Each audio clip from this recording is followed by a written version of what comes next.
యేసు ప్రభువారి శ్రేష్టమైన ఘనమైన నామంలో శుభములు తెలియజేస్తా ఉంటున్నాం. 3 సంవత్సరాలు సంపూర్ణ బైబిల్ పర్యటనకి ఆహ్వానిస్తా ఉంటున్నాం. హెబ్రీయులకు రాసిన పత్రిక 4వ అధ్యాయము 14వ వచనం నుంచి హెబ్రీయులకు రాసిన పత్రిక 5వ అధ్యాయము 10వ వచనం వరకు. ఇక్కడ ఆయన ప్రధాన యాజకుని పరిచర్య గురించి మాట్లాడుతున్నాడు. ఎందుకు ప్రధాన యాజకుడి పరిచర్య గురించి మాట్లాడుతున్నాడంటే, ఆ పై వచనంలో చూసినట్లయితే 13వ వచనంలో మనం ఎవరికి లెక్క అప్పచెప్పవలసినదో ఆ దేవుని దృష్టికి సమస్తము మరుగులేక తేటగా కనిపిస్తూ ఉంది. కనుక ఈయన పాత నిబంధన శ్రోతలకు లేక యూదులకు ఈ పత్రిక రాస్తున్నాడు కాబట్టి ఖచ్చితంగా ఈయన రాస్తున్నవన్నీ కూడా పాత నిబంధన ఆధారం చేసుకొని రాస్తూ ఉంటున్నాడు. కనుక పాత నిబంధనలో ఎవరన్నా గనక వాళ్ళు ఒకవేళ దేవుని దగ్గరికి ప్రత్యక్షం కావాలి, వాళ్ళు దేవుని ఎట్ట నిలబడాలి అని అంటే ఒక మధ్యవర్తి అయిన ప్రధాన యాజకుడు అవసరం. అందుకనే ఆయన ప్రధాన యాజకుని ప్రస్తావన ఇక్కడ నుంచి మొదలు పెడతా ఉంటున్నాడు. ఆయన ముందు మనం ఒకరోజు నిలబడాలి కాబట్టి మనకు ఒక ప్రధాన యాజకుడు కావాలి. ఈ ప్రధాన యాజకుడి గురించి మాట్లాడుతూ ఆయన అంటున్నాడు 14వ వచనంలో, ప్రధాన యాజకుని యొక్క విశేషత ఏంటి అని అంటే, అందరు యాజకులు వేరు, లేక అందరు లేవీలు వేరు, అందరు ఇశ్రాయేలీలు వేరు, ప్రధాన యాజకుడు వేరు. విశ్వం అంతట్లోనే, ప్రపంచం అంతట్లోనే ఈ ప్రధాన యాజకుడు ఒక్కడు మాత్రమే చేయగలిగిన పని ఏంటంటే, అతి పరిశుద్ధ స్థలంలోనికి ఆయన ఈ యొక్క ప్రాయశ్చిత బలి దినాన్న, డే ఆఫ్ అటోన్మెంట్, యోమ్ కిపూర్ దినాన్న ఆయన ఒక్కడు మాత్రమే అతి పరిశుద్ధ స్థలంలోనికి వెళ్ళి రాగలడు.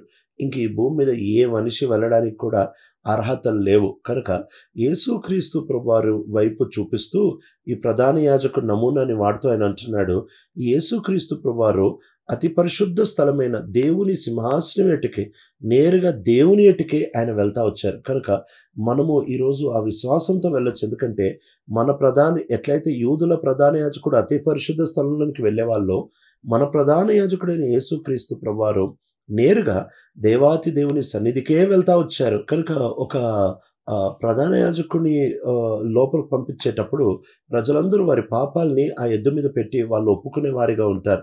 కనుక ఆ రక్తంను తీసుకొని లోపలికి వెళ్తాడు. అట్లానే యేసుక్రీస్తు ప్రభువారు కూడా ఆయన దగ్గరికి యేసుక్రీస్తు ప్రభువారు దేవుని ఎటుకి అతి పరిశుద్ధ స్థలం, హోలీ ఆఫ్ హోలీస్, అతి పరిశుద్ధ స్థలంలోనికి సాక్షాత్తు దేవుని దగ్గరికి వెళ్ళినప్పుడు ఈరోజు మన ధీమా ఏంటంటే, ఈయన మన పక్షాన వెళ్ళారు, మనము ఈయన మీద నమ్మకం పెట్టుకుంటే చాలు, ఈయన వెళ్ళిన పనిని జరిగించుకొని వస్తాడు. 15వ వచనంలో అంటున్నాడు, ఎప్పుడైతే మనం ప్రభు దగ్గరకు వస్తామో ఆయన అంటున్నాడు, ప్రతి ప్రధాన యాజకుడు వేరు, ఈ ప్రధాన యాజకుడు వేరు. ఎందుకంటే యేసుక్రీస్తు ప్రభువారు మన పరిస్థితులు, మన శోధనలన్నిటినీ చక్కగా అర్థం చేసుకోగలడు. దీనికి కారణం ఏంటి అని అంటే, ఆయన అన్ని రకాలుగా శోధించబడ్డాడు. ఎడారిలోకి వెళ్ళినప్పుడు సైతాన్ గురించి రాయబడుతున్న మాట, అన్ని రకాల శోధనలు యేసుప్రభు మీద ప్రయోగం చేశాడు. కానీ యేసుప్రభు ఒక్క పాపం కూడా చేయలేదు. ఒక్క పాపం కూడా చేయకుండా యేసుప్రభు ఉన్నందుకు ఇప్పుడు ఆయన అన్ని శోధనల్ని అర్థం చేసుకోగలడు. ఎందుకంటే ఒకవేళ ఉదాహరణకి ఒక వ్యక్తి ఒక 100 డిగ్రీల వరకు శోధన తట్టుకున్నాడు, ఆ తర్వాత పడిపోయాడు. ఆయనకి 150 డిగ్రీల శోధన అంటే ఏంటో దాని బలం తెలియదు. ఎందుకంటే 100కే పడిపోయాడు కాబట్టి.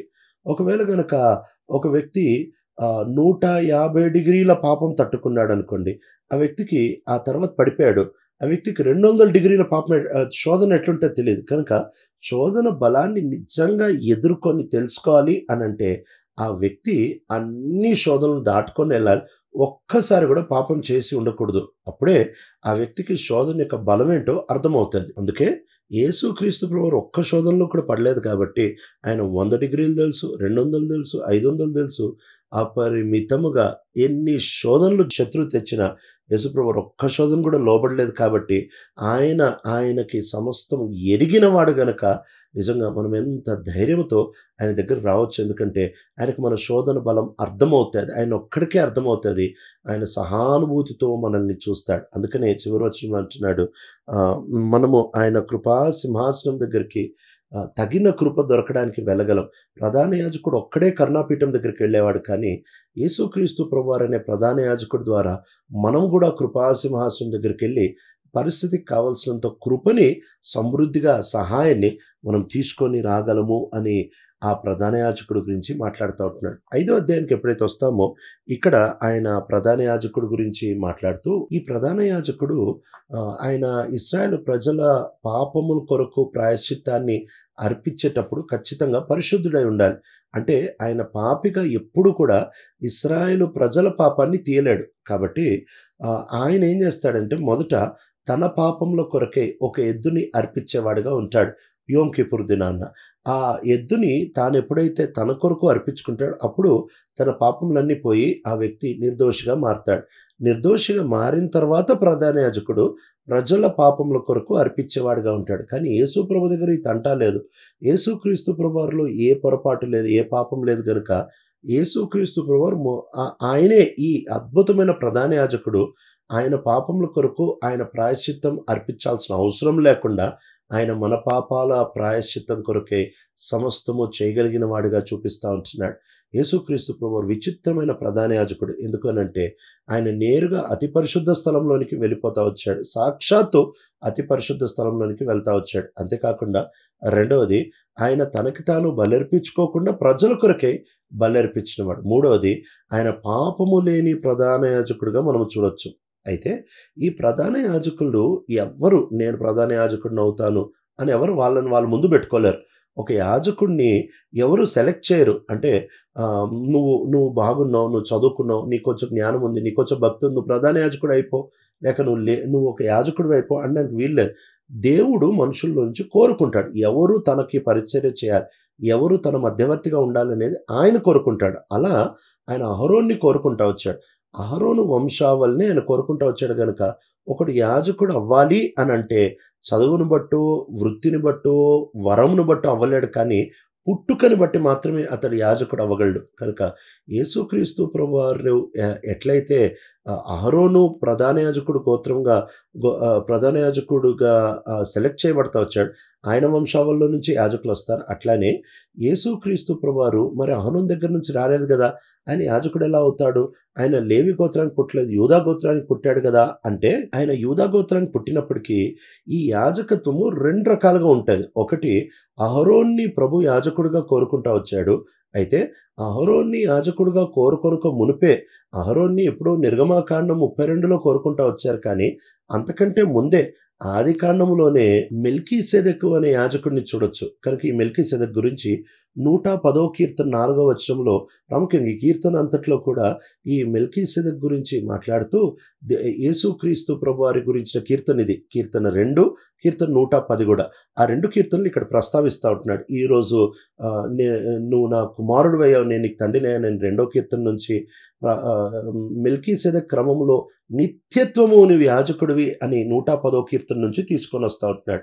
మెట్టికి ఈ 2 సందర్భాలని చూసినట్లయితే యేసుక్రీస్తు ప్రభువారు మెల్కీసెదెకు క్రమంలోంచి యాజకుడిగా వచ్చాడు. ఎందుకంటే అహరోను నుంచి వచ్చిన యాజకత్వం నిత్యత్వం ఉండే యాజకత్వం కాదు, అది ఆగిపోతా వచ్చింది.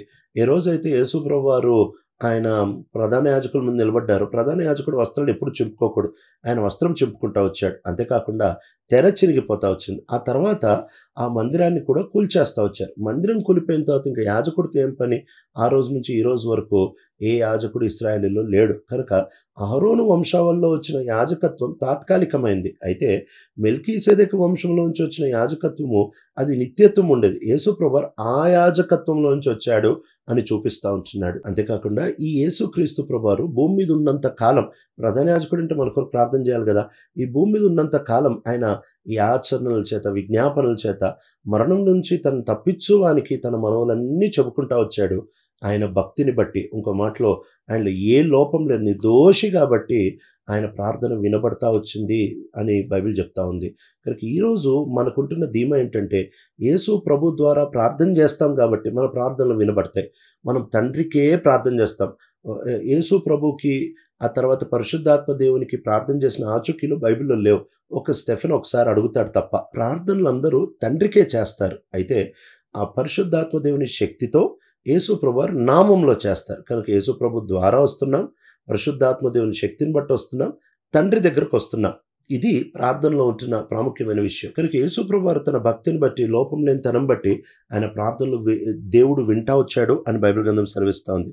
అక్కడ తాకుండా ఆయన అంటా ఉంటున్న మాట, ఈ భూమి మీద ఉంటున్న దినములన్నీ కూడా ఆయన ఇలా విజ్ఞాపన చేస్తూ వచ్చాడు. ఆ తర్వాత ఆయన పరిపక్వత గురించి రాస్తూ, యాజకుడు పరిపూర్ణుడై ఉండాలి కదా, కనుక అహరోను దేవుని దగ్గరికి వెళ్ళాలని పరిపూర్ణుడై ఉండాలి. ఇప్పుడు మన యాజకుడు కూడా దేవుని దగ్గరికి వెళ్ళాలంటే మన పక్షంగా ఆయన పరిపూర్ణుడై ఉండాలి. పరిపూర్ణుడై ఎలా ఉండాలి అంటే పరీక్షించబడ్డారు. అందుకే ఆయన శ్రమ ద్వారా విధేయత నేర్చుకుంటా వచ్చాడు. అంతేకాకుండా ఆ విధంగా ఆయన మెల్కీసెదెకు యాజక క్రమంలో మన యాజకుడిగా మారుతా వచ్చాడు. ప్రియ తండ్రి, నమ్మకమైన దేవ, నీవు మా ప్రధాన యాజకుడు. ఈ విశ్వాసంతో మా శేష జీవితాలు జీవించే ఆ భరోసాని మాకు అనుగ్రహించు. నీవు మాకు సరిపోతావు. నీ విజ్ఞాపనలు వింటాడు ప్రభువు. నీవు నిర్దోషమైన వాడు. నీవు ఎల్లప్పటికీ మా యాజకుడు. ఈ విశ్వాసంతో సాగిపోయే కృపను అనుగ్రహిస్తున్నావు. యేసు ప్రభు మా రక్షకుడి నామములో అడుగుతున్నాం తండ్రి. ఆమేన్.